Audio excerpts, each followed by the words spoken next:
हे लोक शिवलिंग म्हणत होते, पण नेमकं काय आहे तर जरा पहिले समजून घेऊया. तर ह्याला एकच आहे आणि ह्याला डबल आहे. हां, आता वाटेल तिथे बळी देता येत नाहीये म्हणून त्यासाठी विशिष्ट अशा जागा नेमलेल्या असायच्या. 1400-1500 साधारणपणे वर्ष. अगदी मागे जाऊ शकतो. मंडळी नमस्कार. आज आपल्याबरोबर एकदम विशेष इथे सागर सुर्वे आपल्या कर्जतचे आहेत. हे खूप मोठे इतिहास तज्ज्ञ आहेत. ते आपल्याबरोबर आलेले आहेत आणि तिकडे तुम्हाला पाठीमागे दिसत आहेत ते आपले वर्गमित्र आणि एकदम जवळचे मित्र आपले अनिकेत मगर, ते आपल्या इकडे आलेले आहेत. आणि तुम्हाला इकडे दिसते बाकी सगळं भरपूर इकडे प्रेक्षक वर्ग इकडे आलेला आहे.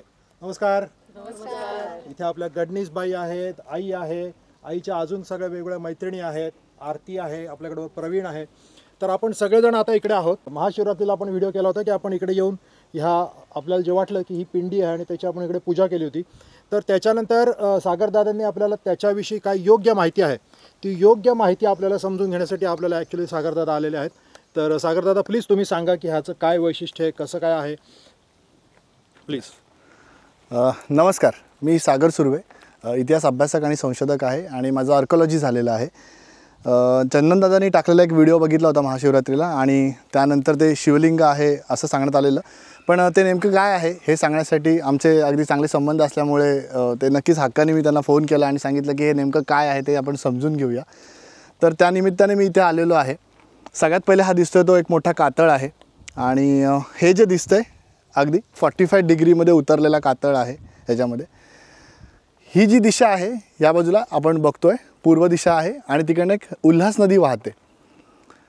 जागेला कोण असतात. कोण म्हणजे कोपरे नव्हे तर शिवकोण आणि शाक्तकोण. शिवकोणांची देवता वाराही आहे आणि शाक्तकोणांची देवता कामाक्षी आहे.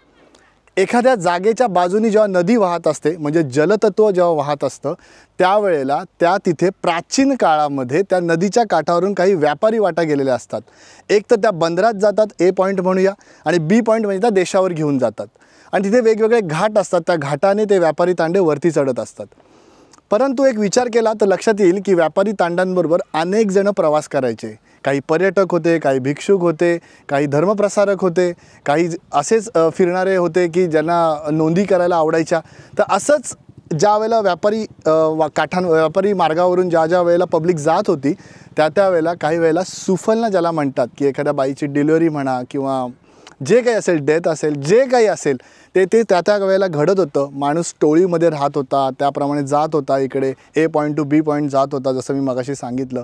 त्यावेळेला अनेक कातळांवरती आपल्याला ना काही खेळाचे पट दिसतात. खेळाचे पट आपण ज्यावेळेला एकमेकांना असे जोडत जातो ना त्यावेळेला आपल्याला व्यापारी मार्ग अधोरेखित करता येतो. इथे जवळचं बंदर जे आहे आमच्या कर्जतपासून ते कल्याणचं बंदर आहे. सातवाहन काळामध्ये कल्याणमधून प्रचंड व्यापार होत होता. आंतरराष्ट्रीय ख्यातीचा असलेल्या ह्या बंदरातून रोज एक जहाज रोमसाठी सुटत होतं. अशा काही आपल्याला नोंदी अनेक ग्रंथांमध्ये पाहायला मिळतात. त्यानिमित्ताने सह्याद्रीमध्ये अनेक घाटवाटासुद्धा होत्या आणि त्या घाटवाटांवरती ना जे कातळ आपल्याला मिळतात त्या कातळांवरती मंकला नावाच्या खेळाचे कोरीव पट कोरलेले आहेत. तुम्ही इकडे पाहू शकता मंकलाचा कोरीव पट. ह्या मंकलाच्या ह्या कोरीव पटामध्ये अनेक प्रकार आहेत. म्हणजे आता इथे जर मी मोजलं तर 1 2 3 4 5 5 ने 5 10 होल असलेला मंकला आहे. पण 10च होल आहे असं काही नाही. काही ठिकाणी 44 होलचा मंकला मला मिळाला आहे, काही ठिकाणी 16 होलचा मिळाला आहे, काही ठिकाणी 14 होलचा मिळाला आहे. म्हणजे मंकलामध्ये सुद्धा अनेक प्रकार आहेत. तर त्या एक क्षणभर विश्रांतीसाठी किंवा एक रात्रीसाठी राहायच्या वेळेला ज्या वेळेला पब्लिक इथे राहत होती त्याला काही वेळेला मंकला असा हा खेळ इथे खेळला जात होता. मंकलाचं आपण थोडंसं समजून घेऊया की हा खेळ ना दक्षिण आफ्रिकेतला आहे, परंतु त्याचे पहिल्यांदा कोरीव पट जे मिळाले ते आपल्याला इजिप्तमध्ये लक्सर ह्या ठिकाणी मिळाले आणि मग त्याच्यानंतर तो जगभरामध्ये आपल्याला दिसायला लागला. मंकलाचे कोरीव पट ज्यावेळेला आम्ही पाहतो त्यावेळेला व्यापारी मार्ग आम्हाला अधोरेखित होत होता. परंतु एक गोष्ट आम्हाला दिसली या खडकावरती आणि अशा अनेक खडकांवरती सुद्धा आम्हाला दिसलेल्या आहेत. परंतु इथे सगुणा बागमध्ये ईशान्य कोपऱ्यात असलेल्या खडकावरती ज्यावेळेला आम्हाला एक गोष्ट दिसली ती अतिशय महत्त्वाची आहे, ज्याला हे लोक शिवलिंग म्हणत होते. पण नेमकं काय आहे तर जरा पहिले समजून घेऊया आपल्याला.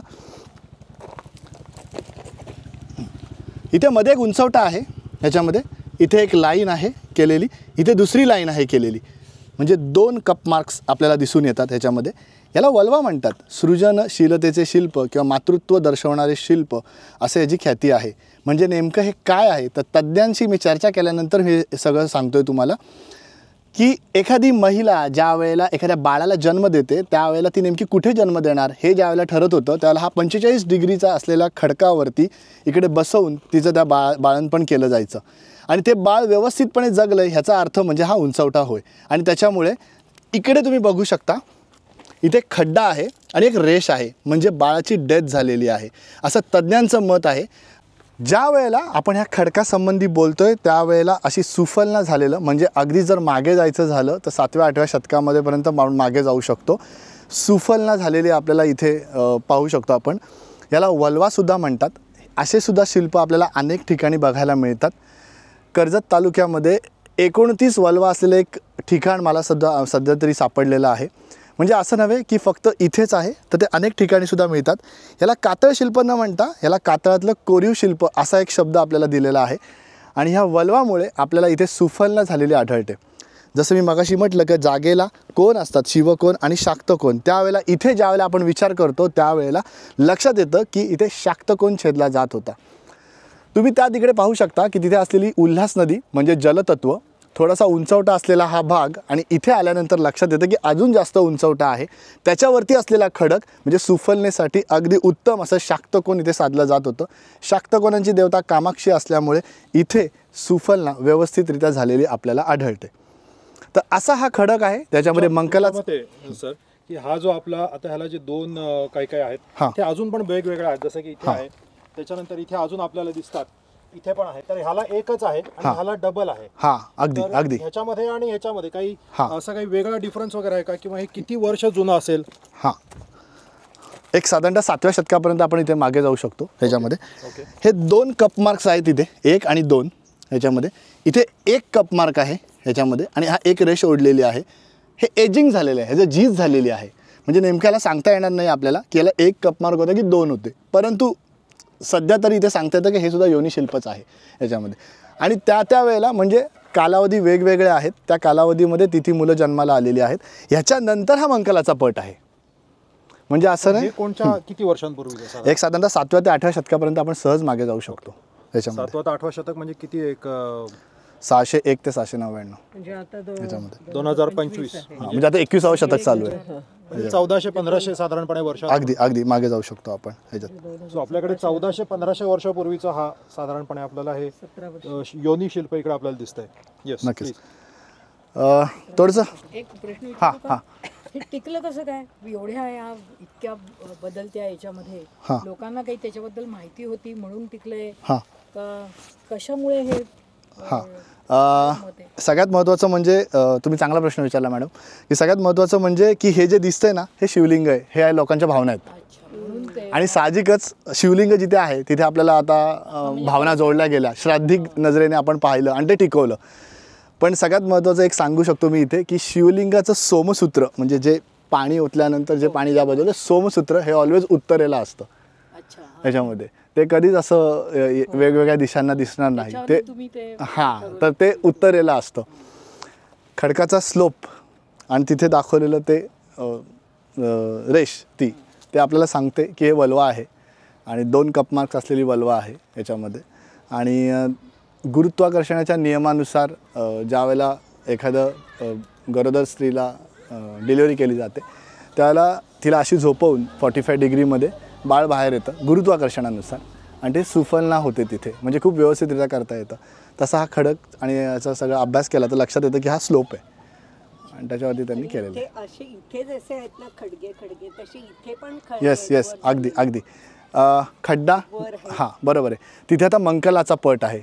एक 3500 वर्ष जुना असलेला खेळ आहे तो मंकला. पण हा मध्ययुगातला आहे आता खोदलेला आहे. इथे खेळ मात्र 3500 वर्ष जुना आहे. मध्ययुग म्हणजे साधारणपणे कोणचं एक साधारणतः हा 11व्या शतकापासून 13व्या 14व्या ते 16व्या शतकापर्यंत अगदी आपण जाता येतं उत्तरार्ध पूर्वार्धाच्या ह्याच्यामध्ये. सगळ्यात महत्त्वाचं म्हणजे मध्ये जे खड्डे दिसत आहेत आता इथे सुद्धा एक मंकलाचा पट आहे याच्यामध्ये. हां अगदी मंकलाच्या पटामुळेच व्यापारी मार्ग अधोरेखित झाला की आता ह्याच्या पुढच्या कुठेतरी एका खडकावरती ते मंकलाचा पट असणार आणि तिथे ते जोडत सिल्क रूट भारतातला सिल्क रूट म्हणू शकतो. अगदी 3500 वर्ष जुना जरी मंकलाचा खेळ असला तरी हा मध्ययुगातला आहे. आणि ह्याच्यात सगळ्यात महत्त्वाचं म्हणजे मंकलाचा खेळ आपल्याला कुठे नोंद मिळते तर 1694ला एक हॅडे नावाचा मनुष्य होऊन गेला. त्यांनी मंकला कसा खेळतात आणि त्यासंबंधी सगळं काही त्यांनी लिहून ठेवलं की हे कसा असतो हा खेळ, आणि त्याच्यामुळे आपल्याला ते अधोरेखित करता आलं. कोकण इतिहास परिषदामध्ये आत्ताच मी मंकलावरती रिसर्च मांडलेला आहे आणि चंदन सरांना तो मी पाठवलेला आहे ह्याच्यात. तर तो असा हा मंकलाचा खेळ आहे. आणि हा जो आपण आता हे जे काय बोलतोय की हा असं हे बेसिकली ही शंकराची पिंडी नसून हे जे शिल्प आहे तर त्याच्याविषयी मग आपल्याला कोणी रिसर्च करताय त्याच्यामध्ये किंवा कोणी त्याच्याविषयी काही रिसर्च झालाय आपण कोणत्या अशा हां नाही राची ढेरेंनी नोंद केलेली आहे, पण ह्याच्यावरती रिसर्च जे करतात ते कोल्हापूरचे सचिन पाटील म्हणून आहेत जे ह्याच्यावरती रिसर्च करतायत, ह्याच्यामध्ये PhDs करतायत ते ह्याच्यामध्ये. आणि अनेक वल्वा शिल्प जे आहेत त्यांचं ते मॅपिंगसुद्धा करतायत साईड बाय साईड. त्यांच्याशी बोलूनच मी सगळं तुम्हाला सांगतोय. म्हणजे शाक्त परंपरेशी संबंधित आहे. हां, आता शाक्त परंपरेशी संबंधित आहे असं नाही बोलता येणार आपल्याला डायरेक्टली, कारण सगळ्यात महत्त्वाचं म्हणजे शाक्त परंपरा खूप जुनी आहे. नक्की जसं शैव वैष्णव गाणपत्य शाक्त आणि मग गाणपत्य याच्यामध्ये असे 4 पंथ आहेत. याच्यात शाक्त परंपरा जुनी आहे बरोबर, कारण ती बौद्धांमध्ये गेली तर वज्रायन पंथामध्ये दिसायला लागली. पण शाक्त परंपरेमध्ये तंत्रसिद्धीसुद्धा असते आणि तीच अतिशय महत्त्वाची असते. जसे ते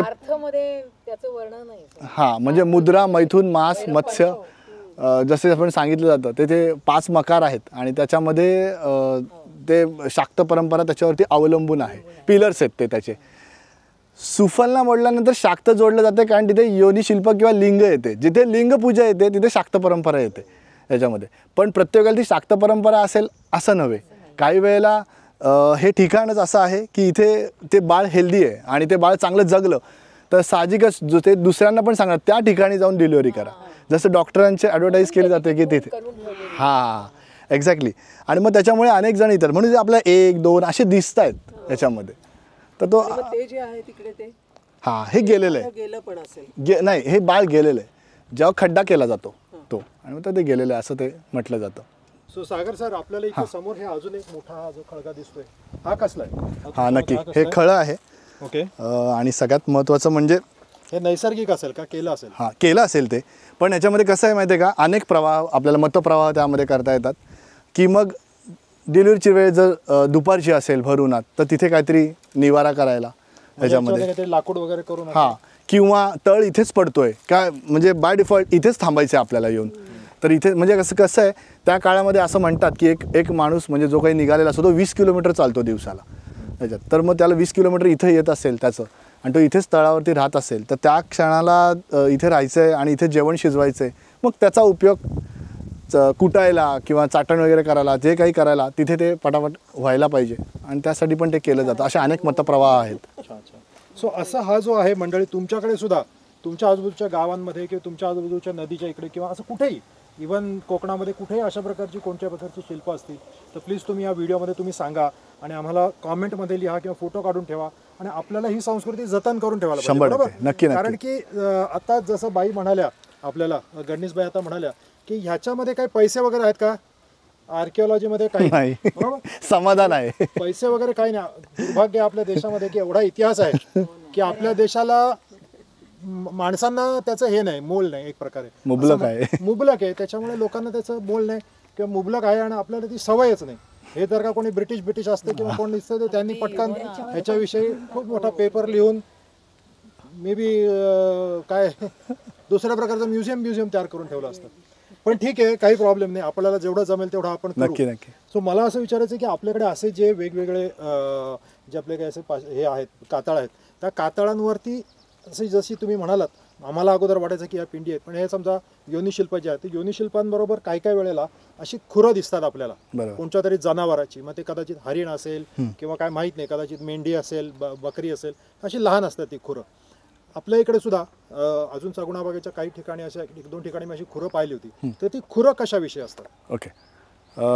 आपल्याला बळीप्रथा तर सगळ्यांना माहितीच आहे की माणसाला ज्या वेळेला कळलं की एक प्राणी जसा रेडा तो सगळ्यात वीर्यवान प्राणी म्हणून ओळखला जातो आणि त्याचं रक्त जर शिंपडलं तर सुफलना होईल अशी त्या काळामध्ये एक धारणा होती. रेड्याचा बळी त्यामुळे दिला जायचा. त्या जागांवरती बळी दिले जायचे आता वाटेल तिथे बळी देता येत नाही आहे म्हणून त्यासाठी विशिष्ट अशा जागा नेमलेल्या असायच्या, त्याला बलिवेदी म्हणतात सर. आणि त्या बलिवेदीमध्ये असे खूर केलेले असायचे, उंचवटे असायचे थोडेसे, आणि तिथेच तो प्राणी कापला जायचा. आणि त्याच्यामुळे श्रद्धा आणि अंधश्रद्धेमध्ये मी काय आता जात नाही ह्याच्यामध्ये, त्यामुळे तो त्या काळातली ती प्रथा होती बळीची, आणि त्या बळीच्या प्रथेमुळे असे काही खूर तिथे केलेले असतात आणि त्यामुळे साहजिकच असे आपल्याला बलिवेदी तिथे दिसून येतात तालुक्यामध्ये. म्हणजे असे जे वीर्यवान काही प्राणी असतील तर त्यांना तिथे बली दिली जायची. आणि आपल्याकडे म्हणजे ही बलिप्रथा अगोदर म्हणजे आता आपण समजा आपण काही बोलतो की आपण आता समजा एकविरीच्या इकडे गेलं तर लोक अजूनही म्हणजे बकरा देतात किंवा कोंबडा देतात. तर त्याचं कसं होतं म्हणजे अगोदर काही पुढे काही वेगळे प्राणी असायचे आणि आता काही वेगळ्या प्राण्यांना असं काही आहे का? म्हणजे अगोदर वीर्यवान म्हणजे तुम्ही म्हणलात रेड्याची बली, तर ते रेड्याची बली हा आपल्या धर्मामध्ये किंवा आपल्या याच्यामध्ये ते आहे का, आपल्या संस्कृतीमध्ये होतं का? हां, नक्कीच. सगळ्यात महत्त्वाचं म्हणजे यज्ञ माहिती आपल्या सर्वांना, यज्ञ केले जायचे. त्याच्यामध्ये जो अश्वमेध नावाचा यज्ञ आहे त्याच्यामध्ये माझ्या असं वाचनात आहे की त्यावेळेला जो घोडा सोडलेला असायचा त्यानंतर त्या घोड्याची आहुती दिली जायची, त्या यज्ञामध्ये त्या घोड्याची आहुती दिली जायची. म्हणजे असं नाही की तो रेडाचीच आहुती देत आहेत, तर घोडा पण आपल्याला त्यामध्ये दिसतोय. रेडा काळकाईला रेडे कापलेत असं आपल्याला अनेक वेळेला छत्रपती शिवाजी महाराजांच्या काळामध्ये आपल्याला वाचनामध्ये येतं. रेड्याचा बळी दिला जायचा कारण तो प्रचंड वीर्यवान आहे आणि तिथल्या लोकांना त्यावेळेला वाटलं असेल की याचं रक्त शिंपडल्याने या दगडामुळे त्याचा बळी दिल्यामुळे इकडे जास्त चांगली मुलं सुफलना होईल, व्यवस्थित होईल. आणि साहजिकच त्यामुळे पण त्यानंतर अनेक असे रेडे नंतर मिळणं मुश्किल झाले, मग बकऱ्यापर्यंत आले, मग आता कोंबड्यापर्यंत आले. एकूण सांगायचा एकच मुद्दा आहे की बळी प्रथा खूप आधीपासून चालत आलेली आहे याच्यामध्ये. त्यामुळे संस्कृतीमध्ये बळी प्रथेला महत्त्व आहे कारण तुळजाभवानीसुद्धा बळी दिला जातो, कोल्हापूरच्या भवानी मंडपमध्ये सुद्धा बळी दिला जातो. आज अनेक गावांमध्ये ज्या ग्रामदेवता आहेत किंवा ग्रामदैवत आहेत त्यांना बळीच दिले जातात. त्यामुळे ते आत्ता चालू झाले का? मुळीच नाही, तर ते आधीपासून चालू आहे आणि आपल्याला अनेक पुस्तकांमध्ये अनेक ग्रंथांमध्ये त्याचे उल्लेख सापडतात. Okay, great. सो आपण आता त्याचं विविध एक्झाम्पल म्हणजे आपण त्या बाहुबलीच्या सिनेमामध्ये तो युद्धाच्या अगोदर बळी द्यायचा, त्याचा भाऊ सांगतो त्याला बाहुबलीचा वगैरे वगैरे, दॅट इज रेड्याचा बळी त्यावेळेला द्यायचं. सांगा. अगदीच सांगायचं झालं तर नवीन गाडी घेतल्यानंतर किंवा लग्नाला नवरदेव गाडीत बसल्यानंतर अंड ठेवलं जायचं. ही सुद्धा बळीच आहे की. अंड कशासाठी ठेवतायत तर त्याच्यामध्ये असलेला तो जीव आपण मारतोय की आपल्या गाडीखाली कोणी यायला नको, याच्यामध्ये आपली माणसं कोणी मरायला नको, ह्याचं अशीच एक धारणा आहे आणि त्यामुळे ती अंड ठेवली जाते. अंड ही सुद्धा बळीप्रथेमध्येच येतात याच्यात. आणि मग त्यावेळेला युद्धामध्ये आपली माणसं जायला नको म्हणून त्यामुळे आत्ताच बळी देऊ आपण आणि ती सुफलना करून टाकू, तिथे आपल्याला यश मिळवायचं आहे. आणि मग त्यानंतर पुढे मग मी गाडीचं उदाहरण दिलं. मग एवढ्या मोठ्या कालखंडामध्ये युद्ध ते गाडी ह्या मोठ्या कालखंडामध्ये अनेक बळी ग्रामदेवतेला दिलेलेच आहेत आणि त्यासाठी वाटेल तिथे बळी देऊ शकत नाही आणि त्या डेडिकेटेड प्लेसेस आहेत. मग त्या प्लेसमध्ये एखादा खडक तिथे नेमला जायचा आणि त्या खडकावरती ते केलं, त्याला बळीवेदी असं म्हणतात त्या खडकाला. तर असं आहे एकंदरीत सगळं काही. छान, खूपच छान तुम्ही सगळी माहिती सांगितली. सो ग्रेट, धन्यवाद सर. येस, तुम्ही खूप छान माहिती सांगितलीत. आणि अजून काही तुम्हाला प्रश्न असतील मंडळी नक्की तर सुर्वे सरांचा जो नंबर आहे तो आपण इकडे देऊ पाहिजे असेल तर हो मला मेन्शन पण करा किंवा तुम्ही कॉमेंट्स करा, आपण त्याच्यावरती सुर्वे सर सुद्धा कॉमेंट्स करतील. येस, सुर्वे सरांना आपण हे टॅग करू शकतो पोस्ट. आणि अनिकेत दादा सुद्धा इकडे आहेत. अनिकेत दादा सुद्धा आपल्याला त्याच्याविषयी सगळी मदत करू शकतात आणि त्याच्याविषयी माहिती अजून आपल्याला सांगू शकतात. सो अनिकेत दादांचा कोणता पेपर झाला त्याच्याविषयी? गजलक्ष्मीवरती मी आताच रिसर्च पेपर एक मांडलेला आहे आणि आता पुढचा पेपर शोधामध्ये आहे. गुड. सो अनिकेत दादा सुद्धा आर्किओलॉजीचं सगळं काम करतात. ते नेव्हीमध्ये कामाला आहेत पण तरीसुद्धा ते आर्किओलॉजीत सुद्धा त्यांना खूप इंटरेस्ट आहे. ते खूप गड किल्ले सगळं त्यांचं मोठं काम आहे आणि त्यांचं आता गजलक्ष्मीविषयी झालेला आहे पेपर. सो अशा प्रकारे खूप छान माणसं आपल्याला आपल्या कर्जतमध्येच की ते आपल्या, पण तुमच्यामध्ये हे युनिक आहे बरोबर? युनिक आहे, नक्की अत्यंत युनिक आहे. आणि जेवढी कोकणामध्ये जसं आपण म्हणतो कातळ शिल्प तर तशी कातळ शिल्पांपेक्षाही जास्त जुने आहे का? आहे कातळ शिल्प जास्त जुनी आहेत? कातळ शिल्प जास्त जुनी आहेत. ओके. त्याच्यामध्ये त्याच्यानंतर हे आहे, हे बेसॉल्टवरती कोरलेलं आहे. ओके. कातळ शिल्प जांभळ्या दगडावरती कोरतायत. ओके. आणि हा जरा फरक. कातळ शिल्प किती वर्षापूर्वीची आहे ती? नाही, ते 10 ते 15,000 वर्ष आणि त्यामध्ये काही एकमत अजून झालेलं नाही कोणाचंच. ओके. ह्याच्यामध्ये थोडं सांगेन की मंकलाचे जे काही मार्क्स दिसत आहेत आपल्याला, जे खड्डे दिसत आहेत ह्याच्यामध्ये, हे खड्डे आणि त्या तिथे असलेल्या त्याच्यावरती एक असलेला मंकलाचा खड्डा, हे सगळे जुळत आहेत. म्हणजे कुठेतरी असं एक मत करता येईल आपल्याला की एकच टीम होती जी मंकलाचं खड्डे प्रयोजन त्या खेळाच्याच खड्डे खडून ते म्हणजे एकच टीम असणार जी मंकलाचे पट कोरीव पट तयार करते. मी अनेक मंकला पाहिलेले आहेत, खास करून दहिवलीमध्ये पण आता मिळालेले आहे, त्याची सुद्धा पेपरला बातमी आली होती. तिथले खड्डे फारच बोथट होते, म्हणजे फारच असे वरती होते, असे उथळ असे खोदले होते. हे खूप खोलखोल खड्डे मला दिसत आहेत आणि मला नक्कीच वाटतं की धबधबीत असलेले खड्डे मी पहिल्यांदा पाहतोय मंकलामध्ये. तर अतिशय युनिक हे सगळं आहे. नक्कीच ग्रेट. आणि असेच आपल्याकडे अजून इथे आणि इथे पुढच्या कातळावरती सुद्धा आपल्याला इथे अशा प्रकारचे वेगवेगळे खड्डे मिळालेले आहेत आणि आपण सुद्धा ह्या गोष्टींमध्ये सतत रिसर्च चालूच ठेवणार आहोत. कदाचित आपण इकडे थोडंसं अजून साफसफाई करून उत्खनन सुद्धा करू. तुम्ही जर का कधी सगुणा बागेमध्ये आला तर तुम्हाला सुद्धा ह्या गोष्टी व्यवस्थित दिसतील. याच्याविषयी आपण एक चांगला लेख सरांकडनं लिहून घेऊ आणि तो लेखसुद्धा आपण इकडे लावून घेऊ की जेणेकरून आपल्याला माहिती पडेल की हे इतर सुद्धा सगळ्यांना ज्यांना माहिती पडेल की हे काय आहे. तर ऐतिहासिक आहे, नक्कीच ऐतिहासिक महत्त्व आहे, खूपच महत्त्वाचं ऐतिहासिक महत्त्व आहे. सो धन्यवाद. Yes sir, thank you very much. Saguna Baug शेतकऱ्यांना प्रतिष्ठेचा मार्ग दाखवणारं भारतातील सर्वप्रथम कृषी पर्यटन केंद्र.